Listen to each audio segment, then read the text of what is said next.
Let's throw things back out to our team at Windmill Island Gardens. Elliot, Tessa.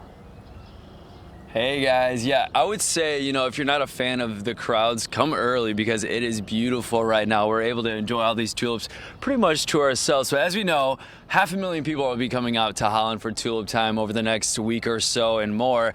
And if you want to come out here, you might want to have a plan. Yeah, and like you said, coming early, that was kind of one of the tips that Holland Parks and Recreation told me when I got the 411 for us locals about how to do Tulip Time.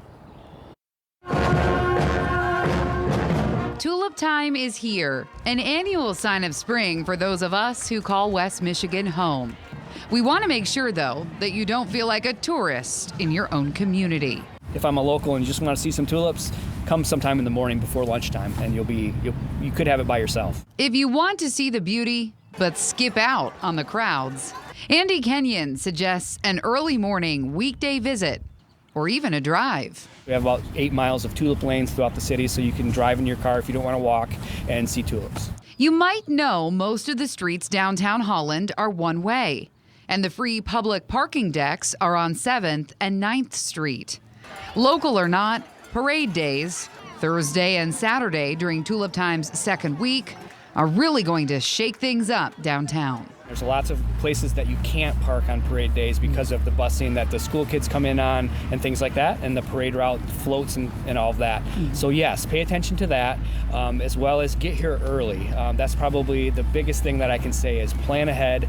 Don't try to get into the city 20 minutes before the parade starts because you will not find any place to park, or you'll get cut off and you won't be able to travel through that road. If you want to snag the best seat at the parade, Kenyon says get a spot on the parade route early.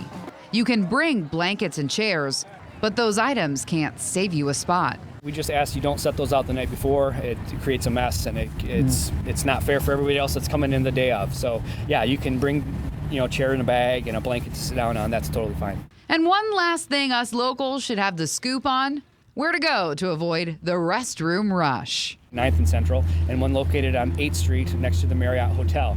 As well as here at Centennial Park, we have restrooms that are open during the daytime, so there's lots of places to go. Andy, thanks. And we've been talking about something, kind of a hot button topic here about picking tulips. I know it wouldn't be something that you'd think to do, but Never do that. We actually What? looked it up, and there is a bit of a city ordinance in Holland.